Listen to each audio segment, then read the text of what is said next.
Welcome back to a Celtic State of Mind. I'm Paul John Dykes, and we have an eclectic panel this evening for the match day against Bristol City. We have Colin Watt, Brian Degnan, and Laura Bradburn from a Celtic State of Mind, and our youngest ever contributor, Ben Mead from Robins on Tour. Ben, welcome to a Celtic State of Mind. How are you?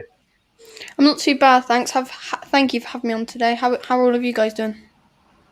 Oh, we're good. Delighted to have you. Good, mate.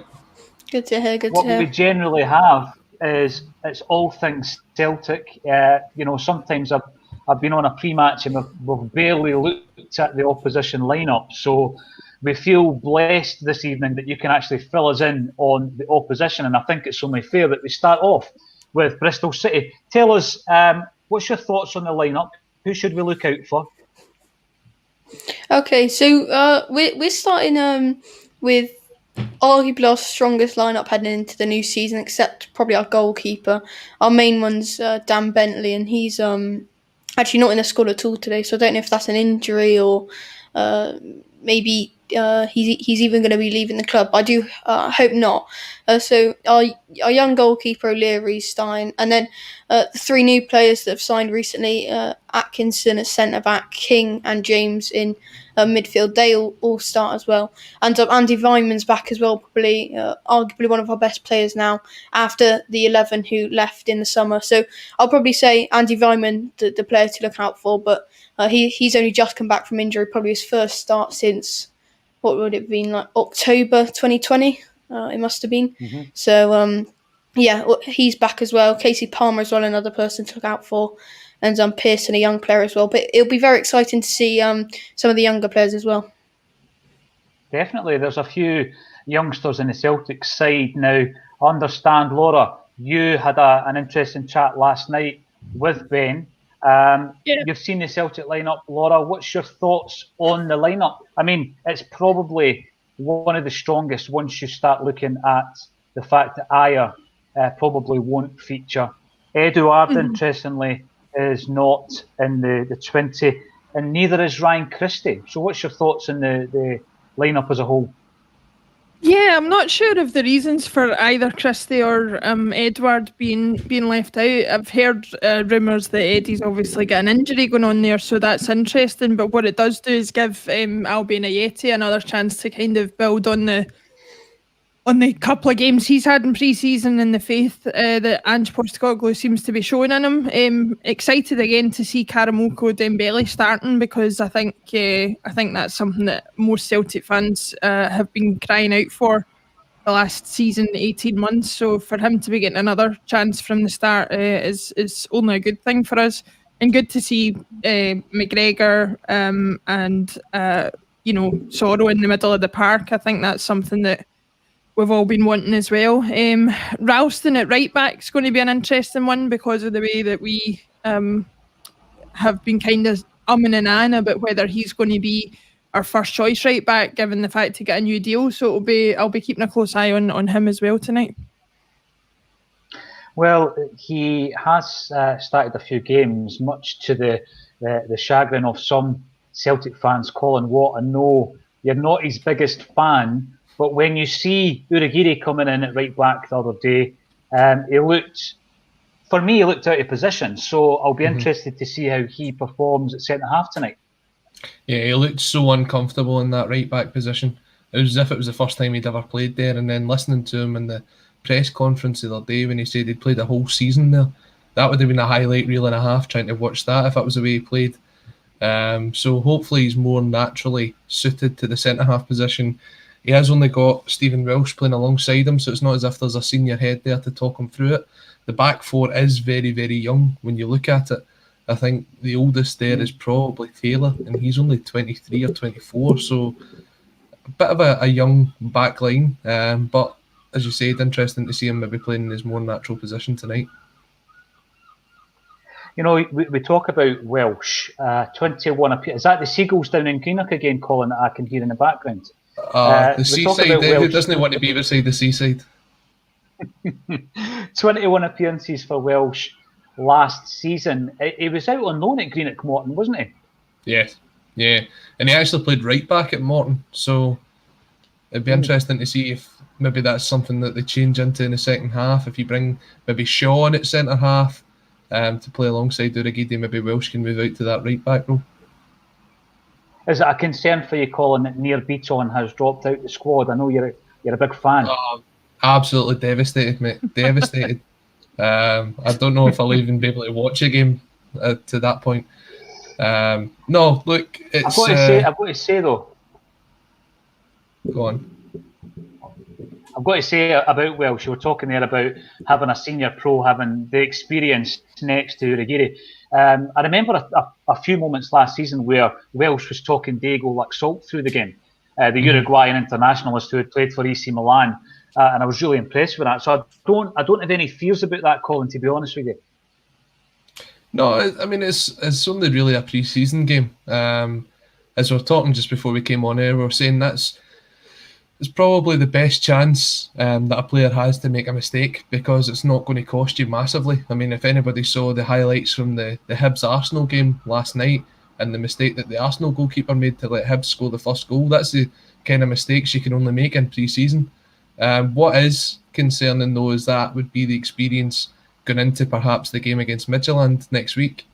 And in that case, if you are looking for the experienced head, then do you put Beaton in, someone that's been there and done it, despite the fact that we know he's not the best centre-half, and if you're going on the sort of ability-wise, then you probably wouldn't pick him. The big thing about Beaton, and I'll come through to yourself, Brian, I didn't think he played badly from centre-half in the last game there. He was involved in an assist as well. I think the problem with Beaton is if you're playing the high-tempo style football that I think Ange Postecoglou wants to play, then Beaton may not be the best pick for that, because he seems to slow the tempo right down, doesn't he? Yeah, I mean, I think the thing with Beaton is he almost looks too relaxed at times, and it gets to the point where you always wonder how much attention he's paying, because he does get caught out.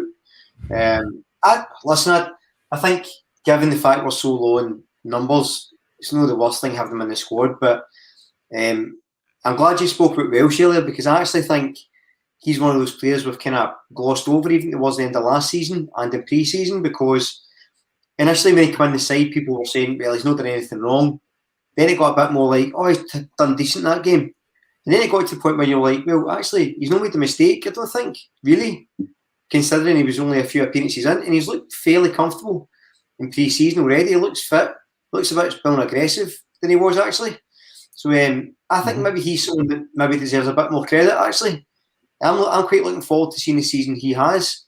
And again, I was going to bring up the point you made, Paul, about I'm talking through. I remember that game, talking when he was pointing, he was vocal, and I'm a big fan of that in a player. That's why I've been really impressed with Ayeti so far in pre-season, because of how vocal he's been, and it's a side we didn't see before. I think actually McGregor's looked a bit more vocal.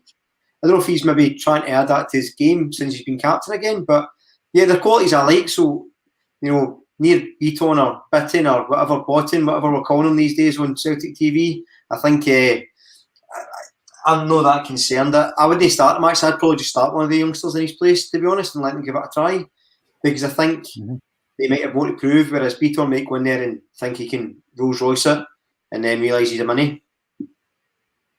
Yeah, well, before I come back to Ben, one final point from yourself, Brian, before I move on. Mikey Johnston on the left, he seemed to divide opinion amongst the ACSOM contributors, certainly. I'm a big fan of Mikey Johnston, because I think he gives you something that no one else in our team, possibly Karamoko accepted, no one else within the team last season was giving us. The ability to get defenders to commit to take them on. Some people think he's overdone it. It's good to see that he's starting another game, though. I think the thing with Mikey Johnson, and we were chatting about it today, and I would have started Montgomery in front of him. But the reason I said that was because I always value attitude over ability, which is probably naive. But my biggest issue with Mikey Johnson is, I know he said injuries, but how hard does he work? I know he's talented, but being good enough ain't enough. There has to be more to your game, and my concern always with him has been, yeah, he's that sort of traditional Celtic winger where he's a lot of skill, a bit of flair, exciting to watch. But so was Gary Mackay-Steven, and I see similarities with them in that you can tell they're technically good footballers, but do they have that attitude, that fight, that grit? How are they in training? I'm not sure. I can't answer that. I'm not saying the boy's not good. It's just looking at it, I've never really been that impressed. That said, the fact that Postecoglou was picked him again, it would be interesting to see how he plays tonight. The Charlton game, we sort of called out that every other player was taking a touch and a pass, touch, pass and move. Whereas he was taking 3 or 4 touches, trying to dribble, trying to do a lot. If he plays the same tonight, you have to think Angie's probably happy with him playing like that, because I doubt he's going to play like that twice. So I think his performance tonight will be very telling. And like I always say about any player that I'm being critical of, I hope they prove me wrong. I'm quite happy. I'm not precious about it. I'm happy to be wrong if it means success for Celtic. 100%. Good point coming through here from one of our viewers on YouTube, Mazar Yousaf. I like the idea of Johnson and Dembele playing on the wings. Dare I say it, the Celtic way in terms of jinky wingers who love to take their man on. However, I do feel our defence is too light right now. Now, I'm going to come over to yourself, Ben. Obviously, you are a massive Bristol City fan, but when you're looking at Celtic over the last several years, winning league after league, treble after treble, and then last season, obviously, we didn't win the league. Were you looking forward to the visit of Celtic tonight? How disappointed are you that you can't actually go and watch us playing your home side tonight? Quite disappointed, actually. I think a lot of Bristol City fans like myself were really looking forward to trying to get back to Ashton Gate, maybe for really any game. But if that game was such a big club like Celtic, that would have been absolutely amazing, even, wouldn't it? But I think it is disappointing as well with all the other clubs having fans, people going away as well. I've seen like Ipswich are going away, Nottingham Forest, teams like that. They're all getting to travel away to watch pre-season, and then Bristol City aren't having any, and they're all at the training ground like Celtic have had so far. So yeah, it would have been lovely to go, but I think I'm just looking forward to August now when we can get back for the league. Yeah, definitely. Now, Laura, I'm going to come to yourself because we have spoken about the fact that we have no Christie, no Ayer, no Edouard. Potentially, there's an injury or two in there. Do you think it may well be, going back to the bulletin earlier today where Kevin Graham reckons there might be a decent bid in the offing, and that's possibly also speeding up some of the new recruits coming into Celtic? Of course, we did sign Leo Abada earlier on today, 19-year-old Israeli internationalist on a 5-year deal, but he doesn't play right back, he plays right wing.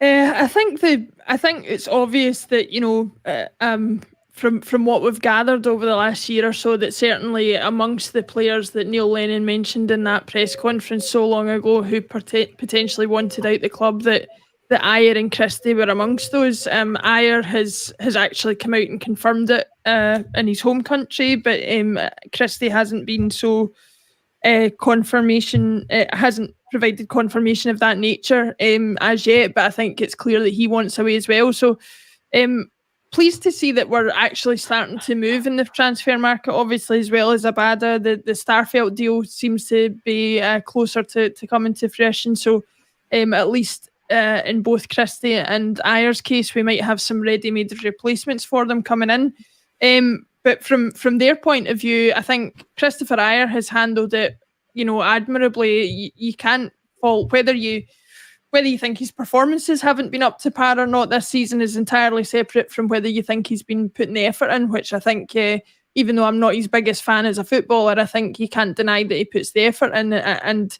I wish him the best to go and ply his trade elsewhere if he wants, as long as he tries his best while he's still in a Celtic shirt.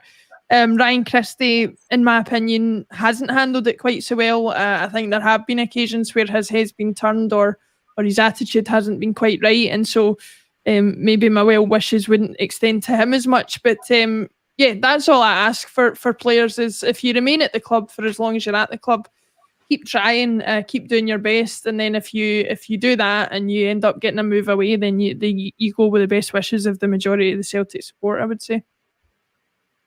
I think so. I think when I look at Ayer, I feel exactly the same. There's no occasion, although maybe his performances haven't always been great, he's certainly not been lacking in effort. Now, Colin, I'm going to come to yourself. We've got a point coming in from Kieran Nookie, and you and I have had a wee chat, a wee discussion around the right back position. We do, of course, have Leo Connor who can play in that position. Kieran feels that he should maybe get a shout. He's not even on the bench tonight. Are you disappointed that he's not featured at right back? I was, until I found out that he's carrying an injury, so that's why he's not part of the squad. There's a few of them that seem to be picking up some knocks down in Wales. I believe that Bolingoli's got one as well, and you've already spoke about Edward being out. So I mean, it's games like this, you don't risk players, especially if they're carrying a wee knock. You seen Edward coming off the other day. No offence to the Bristol City or anything like that, but when you've got a game against Midtjylland coming up, you'd rather keep as many of your best players fit. Although I don't know whether it will be O'Connor or Ralston at right back. The fact that Ralston's probably had more game time over him will suggest that it will be him. But like the commenter just said, I'd love to have seen Leo Connor. I think that the 30 minutes that he's played so far, it suited the way that Ange likes to play football. He was getting forward, he was involved with the quick passing. Hopefully we'll see him in the not too distant future. We've even got comments coming in for young Ben, and well-wishing comments. Well done, Ben. You speak very well. Good luck and good health to you, your family, and Bristol City for the year ahead. Talk to us about your channel, Ben. When did you set it up? How's it going? It's going quite well, actually. I set it up about a year ago during the first lockdown. And I started off just by doing some, the general football content ahead of obviously last season. Then I started getting into some Bristol City content, interviewing fans like you guys do, as well as some ex-players. And then head of media at Bristol City messaged me, and I've done a few things with him. I attended a few press conferences. I went to the last game of the season as well with a press pass. Interviewed a few journalists and stuff there, and I think it's on a high heading into the new season. Hopefully, getting back to grounds and stuff. And I said yesterday on my show, I'm hoping to get up to Glasgow next year with my friend who's a Celtic fan, and he'll come down to Bristol as well. So hopefully, we'll be able to make up for Celtic next year if the restrictions lift. But if anyone does want to check me out, it's just Robinson Tour on YouTube. If you could help me out, that would be much appreciated. Brilliant. So as well as subscribing to Celtic State of Mind on YouTube, get yourself onto Robin's on tour and subscribe there as well, and you'll be welcome up at Celtic Park once we're allowed back in the stadium. Now we've got a few people, absolutely, we've got a few fans coming in, Celtic fans coming in to welcome the new signing to the club. Brian, are you impressed with this signing? I know when people look at his age, they might think it's another project, but this guy's played quite a few games. He's an Israeli internationalist. Do you see him more as a first teamer?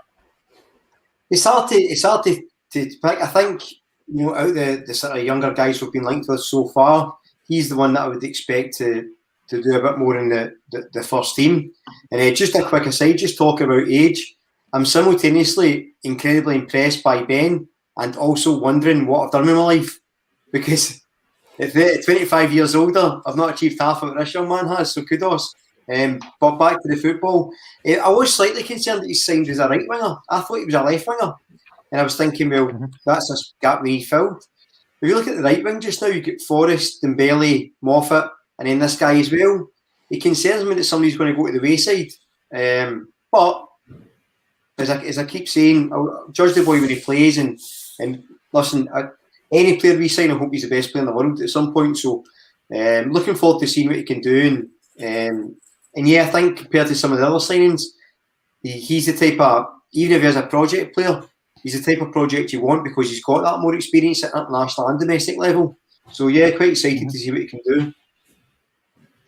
Laura, do you think that he's a type of player, because he has also played centrally, do you think he's the type of player who could be deemed to be a replacement for someone like Ryan Christie? I think certainly what we look for players in that kind of position with the systems that we've played over the years, and I would imagine with what Ange Postecoglou's looking to play, that in the modern game you need somebody who's interchangeable across all sides of the park, left, centrally or right. So it's good that he's got that flexibility. He could obviously replace Christie. I think it's key as well that we start to look at, unfortunately, what we might need in terms of replacement for James Forrest. He turned 30 this year, so as much as he's very far from the end of his road, there's going to have to be some consideration over the next couple of years at looking to get a long-term replacement in for him, because if and when he does either retire or leave the club, he's going to be a big loss as well. So those are the two main areas. He as a new signing, he could potentially replace Christie in the short term, but in the longer term, if he proves himself to be worthy of it, a replacement for James Forrest would be the longer term option as well. Now, Colin, we've spoke long and hard about some of the kind of fringe players. You look at the bench; it's a very young and inexperienced bench. Who are you looking forward to seeing this evening, getting more minutes in their legs, Colin Watt? Just before we touch on that. Is that a cop card? Because if so, it's obviously coming from Greenock again, Colin. Yeah. Obviously, Paul. I need to end up shutting the window when I do this. No, just before we get going, I just see that Bain's replacing Barkas in the starting 11. It looks like Barkas has picked up an injury in the warm up, so be interesting to see. Brian, Colin gets a hard time. Colin gets a hard time for being on his phone during the broadcast, but there is a point to all this. He's getting the breaking news. So Bain's replacing Barkas, yeah? Bain's replacing Barkas. Looks as if he's been injured in the warm-up. So it'll be interesting to see who the goalkeeper is that will be replacing him if we do have one. I know before the end of last season, we saw Hazard playing in that position, but it looks as if he may be going on loan to Dundee. So who would come in there? I don't know if Ross Doohan's contract was extended, so I don't know if he's left the club or not. And Toby, is it Oluwayemi? Is that his surname? He was actually with the first team squad up at Easter Road doing the warm-up for the last game of the season. So it'll be interesting to see which one of those is the backup goalkeeper. Looking at the other players, I'm going to go with someone that Brian mentioned earlier on the bulletin. I'm going to go with Dane Murray. I've been impressed with him so far. Scott Brown always used to go on about him as one of the ones to look out for coming through, but that was at the point when Murray was playing centre mid. This pre-season he's been playing centre back, and to be honest, he's barely put a foot wrong. So depending on where he comes on to play, I'm excited to see what he can offer to the team.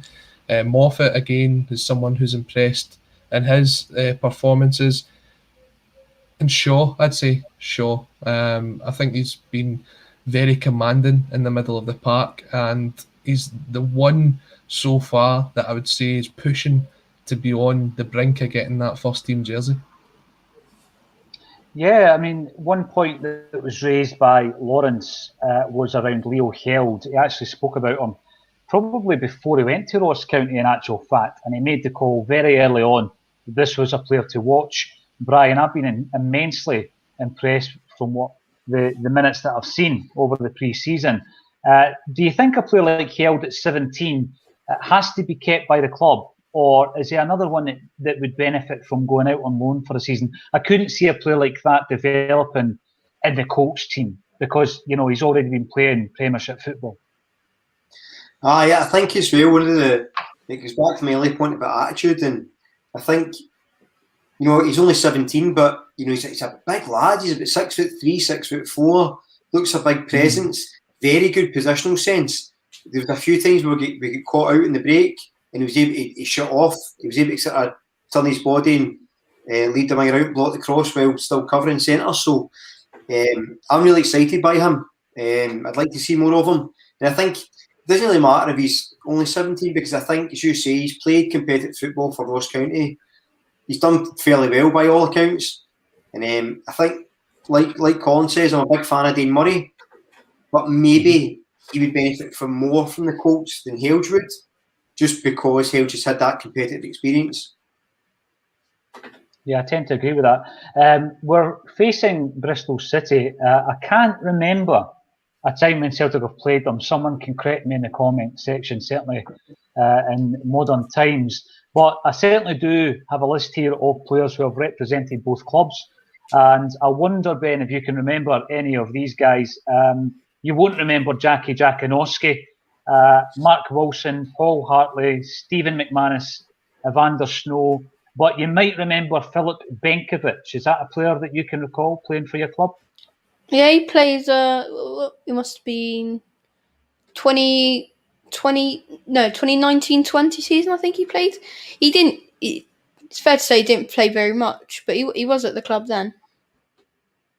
It's interesting that, Laura, he's one of the guys that you always wanted to come back to Celtic in the same kind of vein as your Paddy Roberts and your Wanyama and Fraser Foster. He always, to the point where John Kennedy actually name-dropped him in a press conference last season. But he eventually went on loan out to Belgium. Any of the other names that I've mentioned, Laura, are they from your era? Oh yeah, I unfortunately outed my age, as Ben will know. Trying to come up with players who maybe played for Bristol City. The only one I don't remember playing is Jackie Jakanowski. But after that, yeah, Stephen McManus, Evander Snow, Mark Wilson are all players of mine, Collins, and I'm sure Brian's era as well.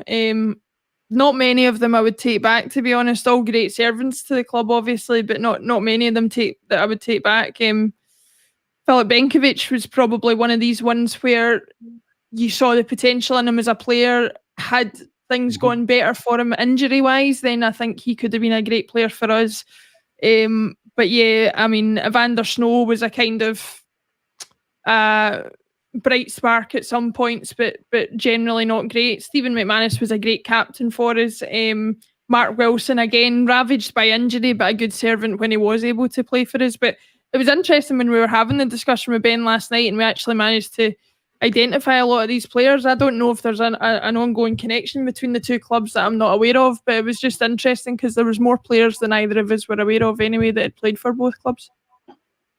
What's even more interesting, Laura, is you talk about yours, Collins, and Brian's era as if it's a completely different era from mine. So thanks for that. But I will recall another player that played with Celtic in Bristol City back in 1970, Billy Murdoch. Most Celtic fans will be far more familiar with his big brother Bobby, but Billy went down from Celtic to Bristol City and performed particularly well down in Bristol as well. Brian, before we wrap up for the first half, there's been a lot of talk around Tommy Rogic being a guy that Ange Postecoglou obviously knows well. And we were hoping to see some minutes and legs, unless Colin's going to tell me he's also injured. Are you disappointed that Tommy Rogic's not part and parcel of the starting lineup or on the bench tonight? I don't know if I'd say disappointed. I'm more surprised. I did expect to see him at some point. I think what you're going to see tonight, though, so for instance, Ayeti's the only striker on the bench and on the park. So you would imagine he'll play the full game. And I think it would be interesting to see how many other of those 11 play the full 90 minutes, because I think that will probably give some indication of what we're looking at for Midtjylland, because I think you can start to see there who he trusts over that period and maybe the other ones on the sure about. So it'll be really interesting to see who lasts the 90 minutes. We had about 3 players could last 90 minutes last year, so it'd be good to see who actually does well over 90 minutes this year. Absolutely. Talking about someone who doesn't last 90 minutes too often, obviously we've heard the development in the Lee Griffiths story today, and we will cover that in full on the bulletin tomorrow at 12:30, where I will be joined by JP Mason. Declan McConville is in Liverpool, so he won't be able to join us. I might try and dial him in from the Cavern Club or wherever he's having a beer. Colin, we've got about a minute to kick off, or we're just about to kick off. Give me a prediction for tonight's game. I'll go with 3-1 Celtic. 3-1 Celtic. Laura? Yeah, on Ben's show last night, I said I wasn't really sure of Bristol City's form, but I'd like to see a few goals from us. I'm the same as Colin. I went 3-1. 3-1. What about yourself, Brian? Yeah, let's go 4-0. Let's just go for it. 4-0, says Brian. And our newly adopted fan, Ben, Ben Mead, what do you think will be the outcome of tonight's game? It's going to be a tough one, but I'm going to go 2-1 Bristol City, I think. Ooh. Good man. 2-1 Bristol City. Right, let's go and join the action for the first half. Thanks everybody for getting involved in the comment section of the YouTube, Twitter and Facebook channels. And thanks for all our contributors. We'll see you again at half time. Enjoy the first half.